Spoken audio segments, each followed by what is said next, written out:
పత్రిక 1వ అధ్యాయము, ఫిలిప్పీలకు రాసినటువంటి పత్రిక 1వ అధ్యాయం 12వ వచనం నుంచి దేవుని యొక్క వాక్య భాగాన్ని మనము ధ్యానం చేసుకుందాం. ఫిలిప్పీలకు రాసిన పత్రిక 1వ అధ్యాయము 12వ వచనం నుంచి దేవుని యొక్క వాక్య భాగమును మనము చదువుతూ జ్ఞానం చేసుకుందాం. సహోదరులారా, సంఘముతో మాట్లాడుతూ పౌలు గారు సంఘాన్ని సంబోధించిన విధానం చూస్తే ఏమన్నాడో తెలుసా? సహోదరులారా అని అన్నాడు. సంఘాన్ని ఏమని సంబోధిస్తున్నాడు? సహోదరులారా, మై డియర్ బ్రదరన్ అని ఉంటుంది. అంటే సహోదరి సహోదరులారా అని కూడా అర్థం అని చాలామంది వ్యాఖ్యానిస్తూ ఉంటారు. ఏదేపటికి సంఘంలో ఉన్న వారందరినీ కూడా సహోదరులు అని సంబోధిస్తున్నారు. దాన్ని బట్టి దేవునికి మనం కలుగును కాక. మంచిది. ఇప్పుడు ఏమంటున్నాడంటే, ఇంతవరకు కూడా అపోస్తలుడైన పౌలు మొదటి 2 వచనాల్లో సంఘానికి శుభాలు తెలియపరుస్తూ ఈ పత్రికను ప్రాముఖ్యంగా ఆయన చెరసాలలో నుండి రాస్తున్నాడు. ఈ పత్రికను చెరసాల నుండి రాస్తూ సంఘాన్ని బలపరిచే విధానం చూస్తే ఎంతో ఎంతో అద్భుతంగా కనపడుతుంది. మన జీవితాల్లో బాగా గుర్తుపెట్టుకోండి, సుఖాల గురించి మాట్లాడుకుంటాం, సంతోషాల గురించి మాట్లాడుకుంటాం, మన జీవితాల్లో చాలా విషయాల కొరకు మాట్లాడుకుంటాం. కానీ కష్టంలో సంతోషించడం గురించి మాట్లాడుకోలేదు. ఎవరికైనా కష్టం వస్తే అప్పుడు ఎవరైనా నవ్వు మొహంతో ఉంటారా? అలా ఉంటే ఎవరైనా అంగీకరిస్తారా? అంటే ఒకవేళ నా జీవితంలో కష్టం వచ్చి నేను సంతోషంగా ఉంటే ఏంటో వీడికి కష్టం ఉన్నా సరే బలాదూరుగా తిరుగుతున్నాడు, అసలు కష్టం అనేది కూడా ఈయనకి కనబడట్లేదా? పౌలు భక్తుడు అలాంటి కష్టం నుండి ఏమని రాస్తున్నాడంటే సంతోషించండి అని రాస్తున్నాడు. ఆయన మామూలు మంచి పరిస్థితి చూసుకుని హాయిగా ఒకరోజు చెట్టు కింద కూర్చుని, లేకపోతే ఒకరోజు కుర్చీలో కూర్చుని చక్కన ఒక చల్లపూట అనగా సాయంకాలం పూట అలాగా చక్కని చల్లగాలి వేస్తుంటే సహోదరులారా సంగమా మీరందరూ సంతోషించండి అని రాయట్లే. చెరసాలలో అతని చేతికి సంఖ్యలు ఇనము అతని బాధిస్తున్నప్పుడు అతడు రాస్తున్నటువంటి మాటలు ఒకసారి మనం ఆలోచించగలిగితే, నేను ఎల్లప్పుడూ మీ కొరకు సంతోషంతో ప్రార్థన చేస్తున్నాను. అయితే మీరు ఎలా ఉండాలని ప్రార్థన చేస్తున్నాను అని అంటాడంటే, మీరు శ్రేష్టమైన కార్యాలు వివేచించాలి. అది ఫస్ట్ ప్రార్థన. రెండోది ఏంటి? మీ ప్రేమ తెలివితో ఉండాలి. తర్వాత ఏమంటాడు? మీ ప్రేమ అనుభవ జ్ఞానముతో కూడిందై ఉండాలి. తర్వాత ఏమంటాడు? మీ ప్రేమ మొదటిదేమో శ్రేష్టమైన కార్యాలు వివేచించాలి, ప్రేమ తెలివితో ఉండాలి, అనుభవ జ్ఞానం ఉండాలి. తర్వాత ఏమంటాడు? మీ ప్రేమ అంతకంతకు అభివృద్ధి పొందాలని ప్రార్థన చేస్తున్నాను. తర్వాత దీన్ని బట్టి దేవునికి ఏం రావాలి? మహిమ రావాలి, స్తోత్రం కలగాలి. కనుక మీరు యేసుక్రీస్తు వలనైనా నీతి ఫలములతో నిండుకున్న వారై నిష్కపటులు నిర్దోషులుగా ఉండాలని ప్రార్థన చేస్తున్నాను అంటున్నాడు. కష్టములు ఎవరైనా ఇలాగ అనుకుంటారా? ఇలాగ ప్రార్థన ఎవరు చేయరు. మీ ప్రేమ తెలివితో ఉండాలి, మీ ప్రేమ అంతకంతకు అభివృద్ధిని ఉండాలి, మీరు నిష్కపటులుగా ఉండాలి. ఏముందిలే, కష్టం నేను అనుభవిస్తున్నాను, పోతే పోయింది. మీరు కూడా ఏదో విధంగా కాంప్రమైజ్ బతికేసి భక్తి జీవితంలో విశ్వాస జీవితంలో ఏదో విధంగా రాజీ పడిపోతూ ముందుకెళ్ళిపోండిలే. సమస్యలతో రాజీ పడిపోండి, లేకపోతే వివిధ రకాల వాటితో రాజీ పడిపోయి ముందుకెళ్ళిపోండి అని పౌలు గారు చెప్పట్లేదు. పౌలు గారు చెప్తున్న మాట ఏంటో తెలుసా? మీరు ఇలా ఉండాలి. మీరు ఎలా ఉండాలి తెలుసా? నిష్కపటులుగా ఉండాలి, మీరు నిర్దోషులుగా ఉండాలి. చెరసాలలో ఉన్నటువంటి ఒక వ్యక్తి రాస్తున్నటువంటి మాటలను మన జీవితాలకు ఎంత ఉజ్జీవాన్ని కలగజేస్తున్నాయో ఒకసారి ఆలోచించండి. ఇప్పుడు ఏమంటాడు తెలుసా? సహోదరులారా అని సంబోధించి నాకు సంభవించినవి అని మాట్లాడుతున్నాడు. ఫిలిప్పి ఈ పత్రికను చెరసాల నుండి రాస్తున్నాను కదా. చెరకు ముందు ఏం సంభవించాయి? పౌలు జీవితంలో పరిశుద్ధాత్మలో ఒక సాక్ష్యం ఎప్పుడు ఇస్తుండేవాడంట. నీ కొరకు బంధకములను శ్రమలు కాచుకుని. చదువుదాం ఒకసారి. అపోస్తల కార్యములు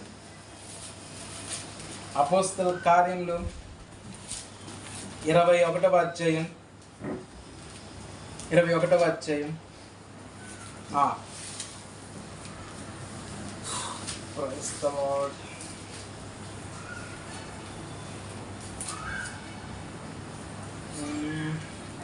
ఎక్కడ 21 కాకపోవచ్చు, 20 అధ్యాయం 23వ వచనం. అపోస్తల కార్యం 20 అధ్యాయం 23వ వచనం. బంధకములను శ్రమలను నా కొరకు కాచుకుని ఉన్నవని పరిశుద్ధాత్మ ప్రతి పట్టణములోనూ నాకు సాక్ష్యం ఇచ్చుచున్నాడని తెలియను. ప్రతి పట్టణంలో ఏం సాక్ష్యం ఇస్తున్నాడంట? బంధకాలు ఉన్నాయి నీకోసం. ఏమున్నాయి? నీకోసం ఇంకేమున్నాయి? శ్రమలు ఉన్నాయి. ఇక్కడ అంటున్నాడు ఫిలిప్పి సంఘంతో, సహోదరులారా నాకు సంభవించినవి. నాకేం సంభవించాయి? బంధకములు, శ్రమలు. నా సేవ జీవిత పరిచర్యలో, నా సేవ జీవితంలో నాకు ఎప్పుడు ఉండేవేంటి తెలుసా? బంధకాలు, శ్రమలు తప్పితే ఇంకోటి లేవు. ప్రారంభం నాటి నుండి ఈ చెరసాల్లో వేయబడినంత వరకు నా కోసం బంధకాలు, నా కోసం శ్రమలు ఎప్పుడు రెడీగా ఉండేవి. నేను సేవ చేస్తూ ఉంటే,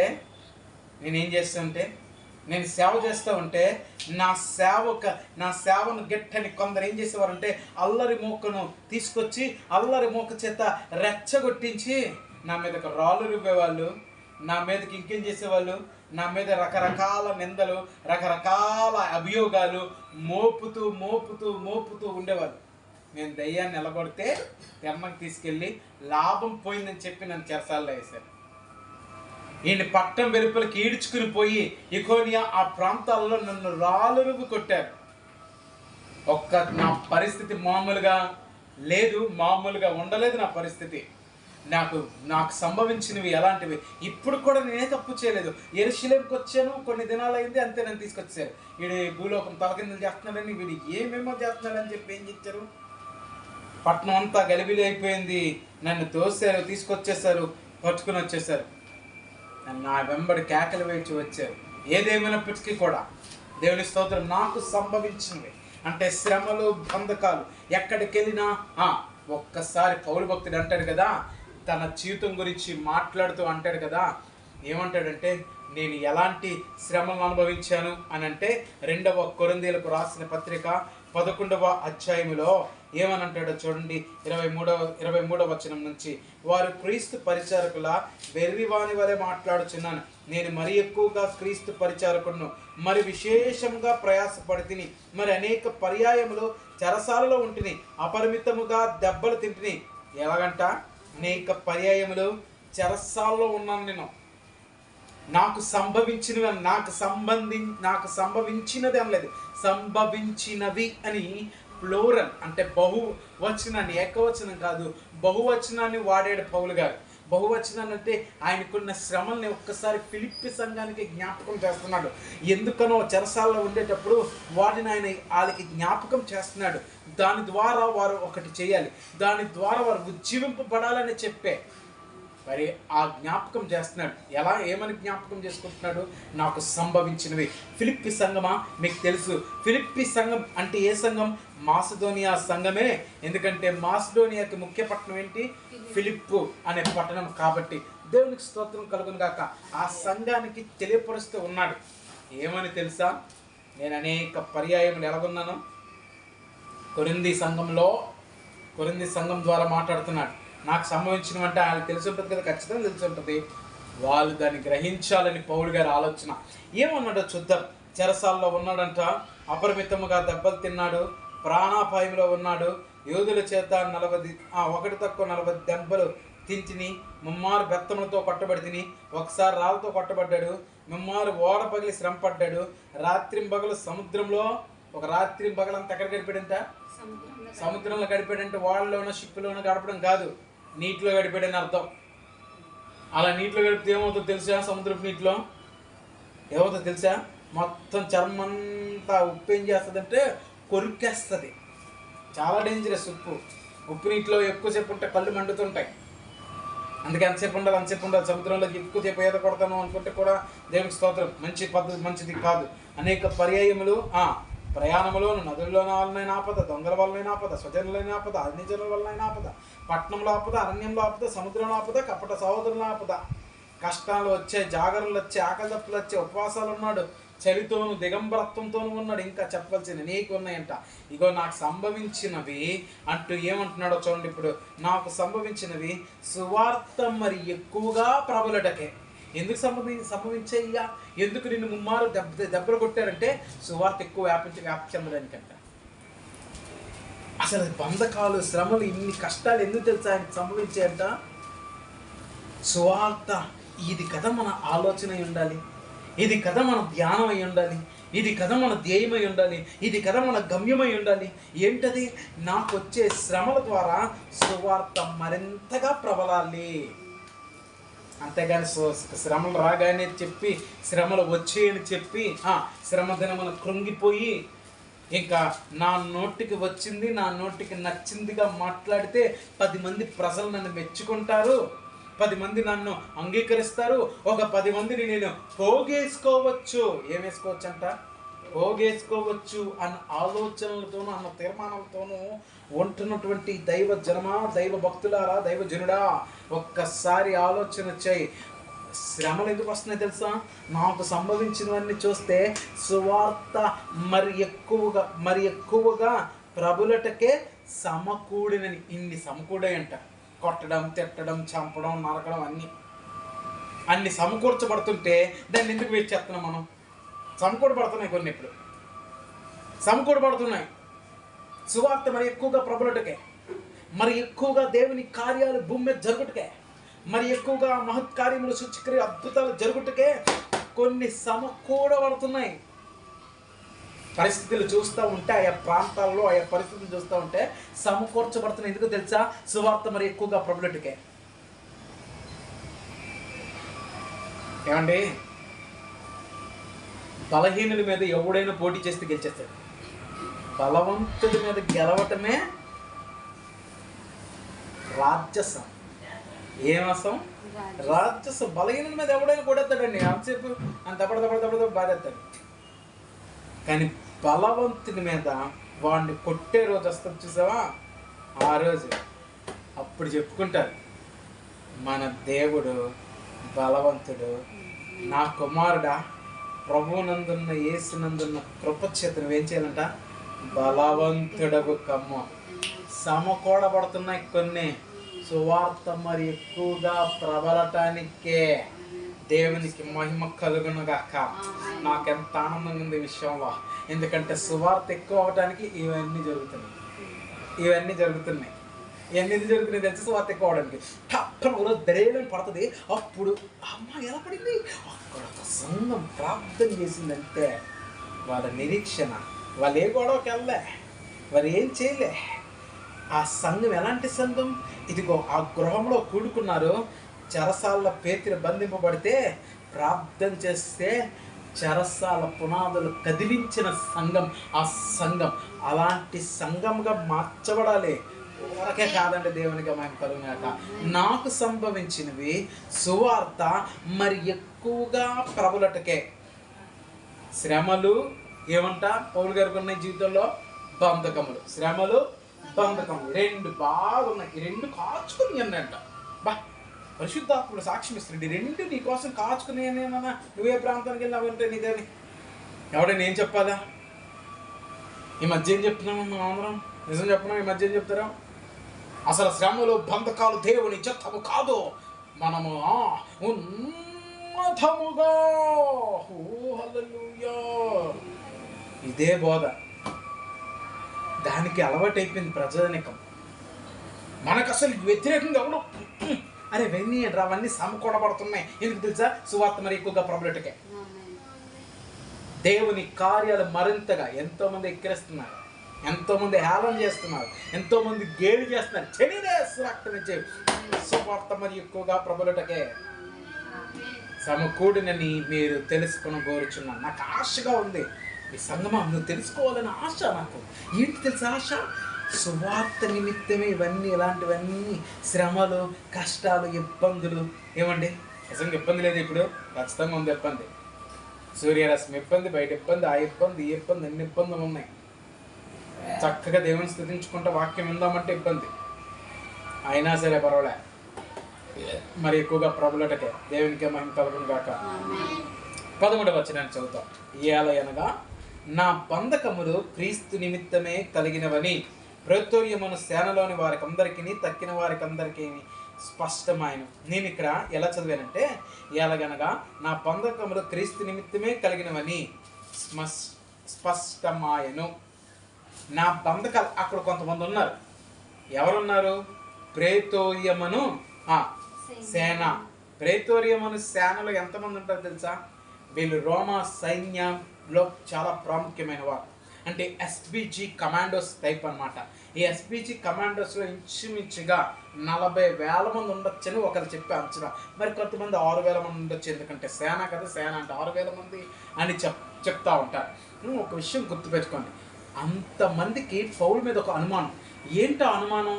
తక్కిన వారంటే చెరసాల నాయకులు కావచ్చు, చెరసాల నాయకులు కావచ్చు, లేకపోతే చెరసాల్లో బంధింపడిన మిగతా ఖైదీలు కావచ్చు, లేకపోతే వివిధ రకాల ప్రజలు, వివిధ రకాల న్యాయమూర్తులు, అక్కడ న్యాయవాదులు, వీళ్ళందరూ కావచ్చు.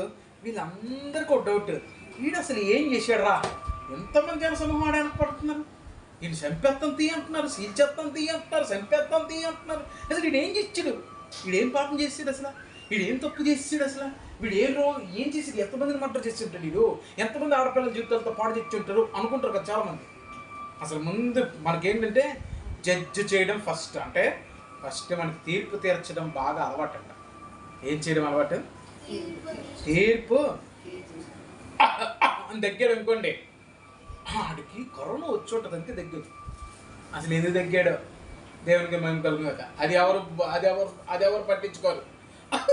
దగ్గర ఇంకో కరోనా వచ్చింది అందుకే తగ్గుతున్నాడు, దగ్గర ఇంకో టీబీ వచ్చింది, అసలు అది ఎందుకు దగ్గాడు?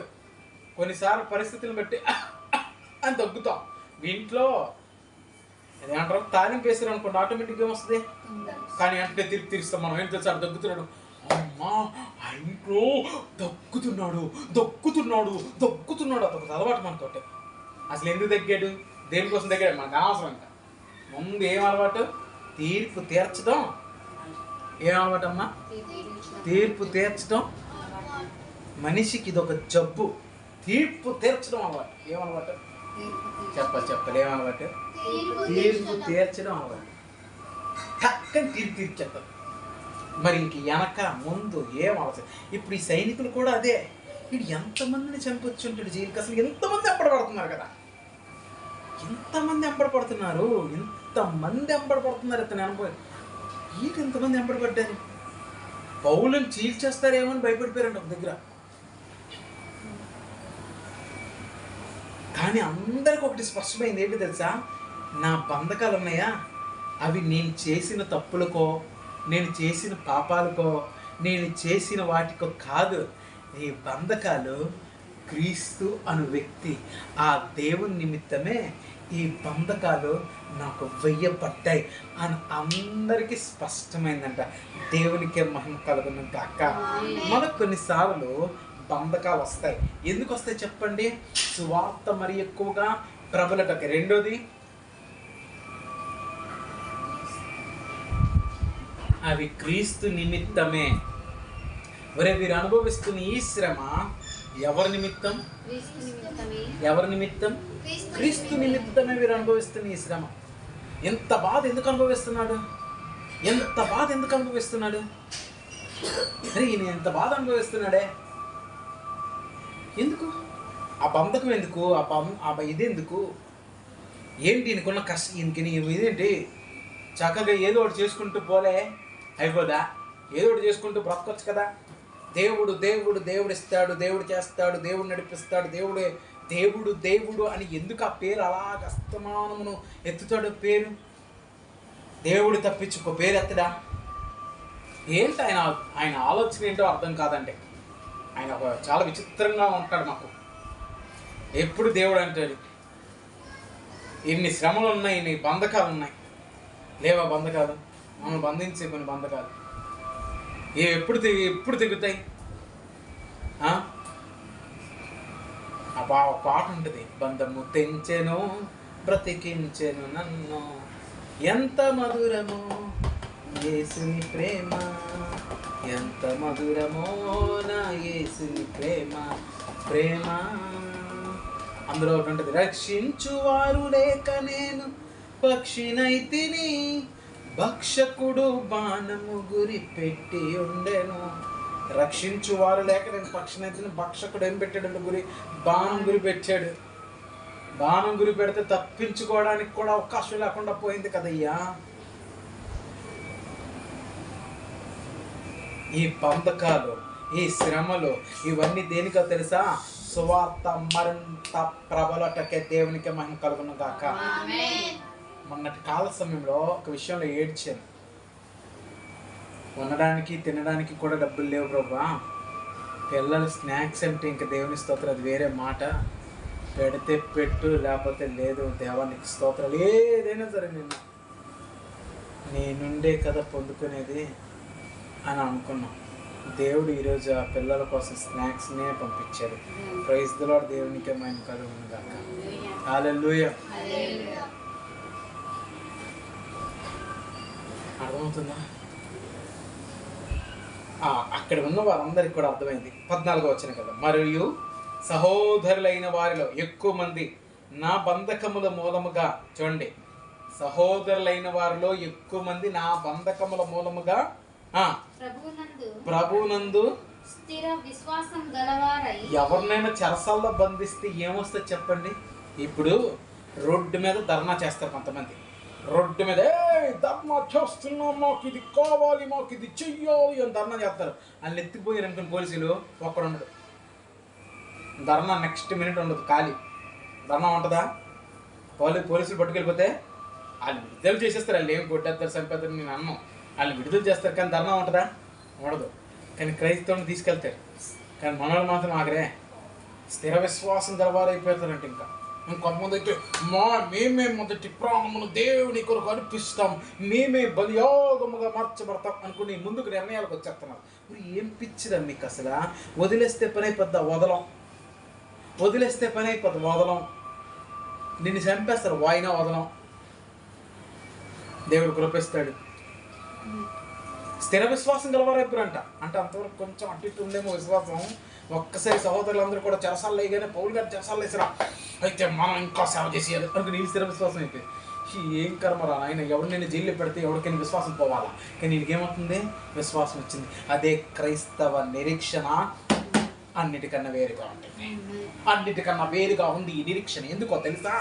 ఈ నిరీక్షణ దేవుని నుండే పుడుతుంది కాబట్టి, ఈ నిరీక్షణకు ఆధారము దేవుడే కాబట్టి. హల్లెలూయా. దేవునికి స్తోత్రం. చూడండి, ప్రభువునందు స్థిర విశ్వాసం గలవారై నిర్భయముగా దేవుని వాక్యం బోధించుటకు మరి విశేష ధైర్యం తెచ్చుకునేది. అంటే ఎంతకాలం భయంగా బోధించే వాళ్ళంట, ఇప్పుడు ఒక్కసారి ఏమొచ్చేసింది? నిర్భయంగా దేవుని వాక్యం ఏం చేస్తున్నారు అంటే. అప్పుడు దాకా కొంచెం భయాలు ఉంటాయి. వాక్యం చెప్తే ఏమనుకుంటారు? పౌలు గారు చెరసాలు లేగానే ఆయన్ని చెరసాల్లోకి వెళ్ళారు కదా, మమ్మల్ని కూడా అర్థం చేస్తారేమో. వేసేస్తే చెరసాల్లో వేసేస్తారుగా, వేసిని ఆయన మేము దేవుని వాక్యం ధైర్యంగా బోధిస్తాం. ఏమండి, అపోస్తలుల గురించి ఒక మాట చెప్తాను, చాలా జాగ్రత్తగా వినండి. వాళ్ళు మీరు ఈ నామం బట్టి బోధింపకూడదంటే మేము కన్న వాటిని విన్న వాటిని చెప్పక ఉండలేమనిరి కదా. ఆ రోజుల్లో ఉన్న అతి ప్రాచుర్యమైనటువంటి మాట ఏంటో తెలుసా? యేసుక్రీస్తు ప్రభువార శవాన్ని ఎవరు ఎత్తుకుపోయారు? ఆ శిష్యులు ఎత్తుకుపోయారు అని చెప్పి ఓదరగొట్టేశారు. మన భాష చెప్పాలంటే ఓదరగొట్టారు. అంటే ఇంకా టంకా వేసి పడేశారన్నమాట. అసలు ఆ శిష్యులు ఎత్తుకెళ్ళిపోయారని. ఆ శిష్యులు ఎక్కడున్నారు? ఎత్తుకెళ్ళిన వాళ్ళు ఎక్కడున్నారు సార్? ఎత్తుకెళ్ళారు అనుకుంటే వాళ్ళు ఎక్కడున్నారు? వాళ్ళు అక్కడే ఉన్నారుగా. వాళ్ళు మీ ముందే తిరుగుతున్నారుగా. వాళ్ళు యేసుక్రీస్తు గురించి చెప్తున్నారుగా. వాళ్ళు మేడగదిలో ప్రార్థన చేస్తున్నారుగా. వాళ్ళు మేము కన్నవాటిని వాటిని చెప్పకుంటలేమని చెప్పి అక్కడ రోగులను స్వస్థపరుస్తున్నారు కదా. అక్కడ రోగుల మీద చేతులు వస్తే దేవుడు వారిని స్వస్థపరుస్తున్నాడు కదా. ఇలాంటి అద్భుత కార్యాలు, మహత్కార్యాలు, సూచక్రియలు జరుగుతూ ఉన్నాయి కదా. ఏమండి, ఎత్తుకెళ్ళిపోయినాడు గురించి ఎవడైనా సావడానికి ఇష్టపడతాడు? నాకు అర్థం.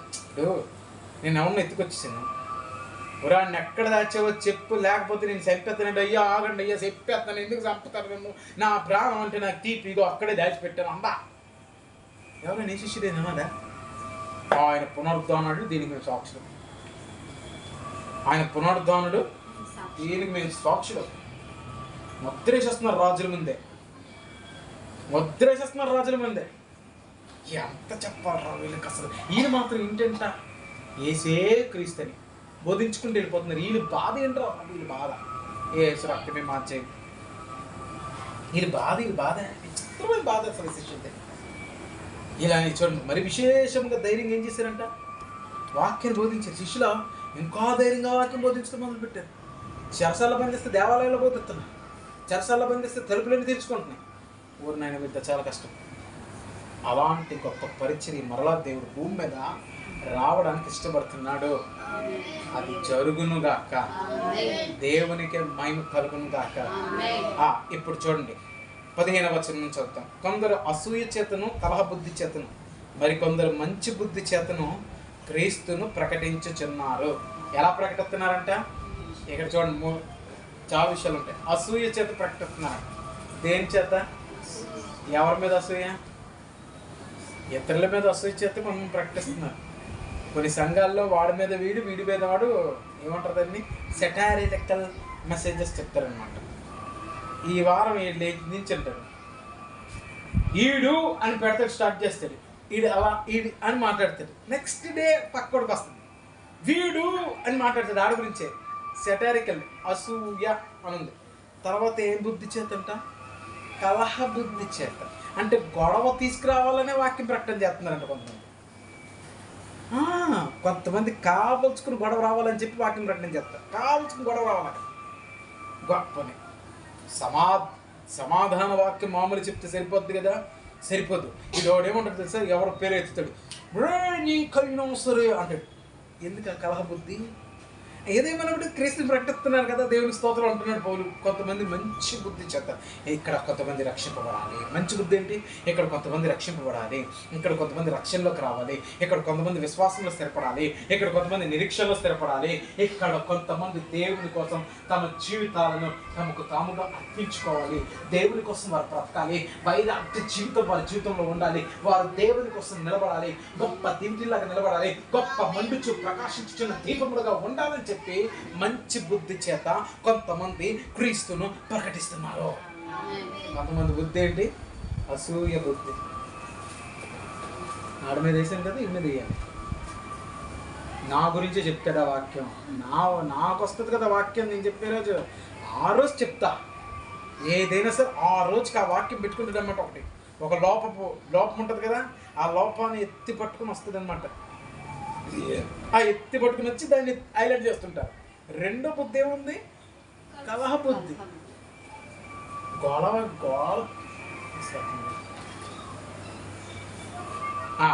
ఇక చూడండి, ఇంకొకరు ఉన్నారు, 4వ తెగ. వారైతే నా బంధకములతో కూడా నాకు శ్రమ తోడు చేయవలనని తలంచుకుని. కొంతమంది ఏమిటంట, శుద్ధ మనసుతో కాక కక్షతో క్రీస్తుని ప్రకటిస్తున్నారు. నేను బంధకాల్లో ఉన్నాను కదా, నాకు ఇప్పుడు ఏం కావాలి? నిజం చెప్పండి, ఎవరైనా బంధకాల్లో ఉంటే ఏం కోరుకుంటాడు చెప్పండి? పౌలు గారు కూడా బంధకాల్లో ఉన్నారు కదా, ఏం కోరుకుంటాడు అమ్మా? విడుదల. God bless you. ఏం కోరుకుంటాడు? విడుదల కోరుకుంటాడు. ఎవరైనా విడిపింపబడితే బాగుంటుంది, మరలా కొంచెం పరిచయం చేస్తే బాగుంటుంది. ఏమంటే కొంతమంది దైవజనులు అనుకుంటారు, నన్ను దేవుడు స్వస్థపరిస్తే బాగుంటుంది, మరలా దేశాన్ని అంతా ఊపుతాను, ఈ రాష్ట్రాన్ని ఊపుతాను, ఈ ప్రాంతాన్ని ఊపుతాను, దేవుని కోసం నిలబెడతాను అని అంటుంటారు కదా. ఈ కొంతమంది ఉన్నారంటే వీళ్ళు ఏం తెలుసా? చెరసాల్లో ఉన్న పౌలు గారికి మరి శ్రమ తోడు చేయవాలని తలంచుకుని, వీడికి లాభం ఈ చెరసాల్లో ఇచ్చేయాలని. పౌలు గారు బయట ఉన్నప్పుడు ఆయన ఈ రాజు గురించి లోగు మాట్లాడేటని చెప్తే ఇంకంటే ఆయనకి ఏమవుతుంది? అసలు విడుదల వస్తుందా? ఎలా నువ్వు ఆ రాజు గురించి అలా మాట్లాడమంట, బయట నీ గురించి అలా టాక్ అవుతుంది అని చెప్పి ఇంకా కొంతమంది అలా తలుచుకుని శుద్ధ మనసుతో కాక, ఏ మాత్రం కూడా వాళ్ళకి ఏం లేదంట, శుద్ధ మనసు లేదు.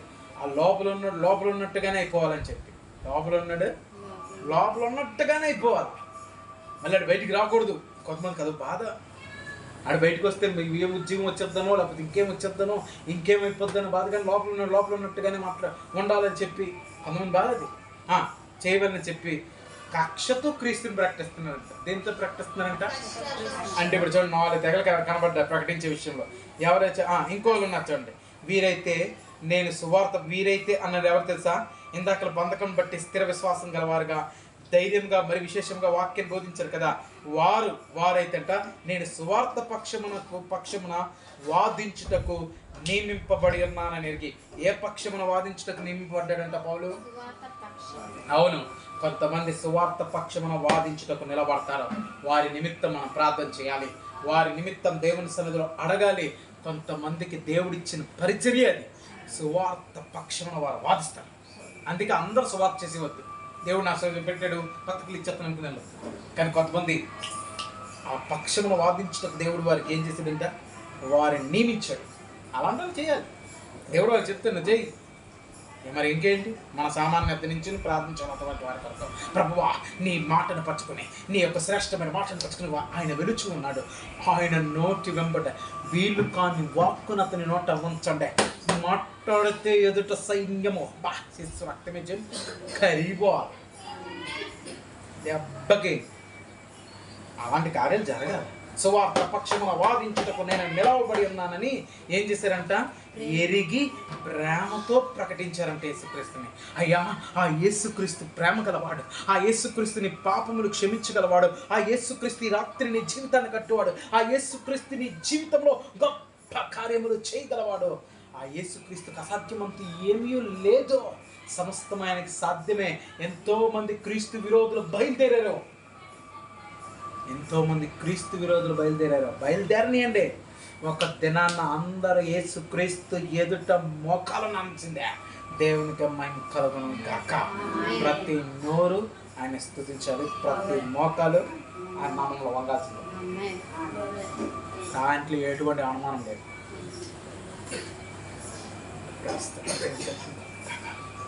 ఏ నిరీక్షణ మనల్ని సిగ్గుపరచదు, ఏ నిరీక్షణ మనల్ని సిగ్గుపరచదు. అయ్యా వింటున్నారు ఈ మాట. 5 రకాలుగా ప్రకటిస్తున్నారంటే యేసుక్రీస్తుని. 1 అసూయ బుద్ధి, 2 కలహ బుద్ధి, 3 మంచి బుద్ధి, 4 కక్షతో ప్రకటిస్తున్నారు, 5 ప్రేమతో. ఇందులో 2 మంచివే, ప్రేమతో మంచి బుద్ధితో ప్రకటిస్తాయి.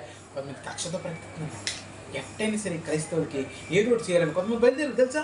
నేను అనుకున్నాను ప్రభు కక్షతో ఏం ప్రకటిస్తారు ప్రభు, ఎవరు ప్రకటిస్తారు ప్రభు, కక్షతో ఎవరు ప్రకటిస్తారు ప్రభు అని నేను చూస్తున్నాను. అంటూ ఇప్పుడు ఉన్నారు కక్షతో ప్రకటించేవాళ్ళు. కక్షతో యేసుక్రీస్తుని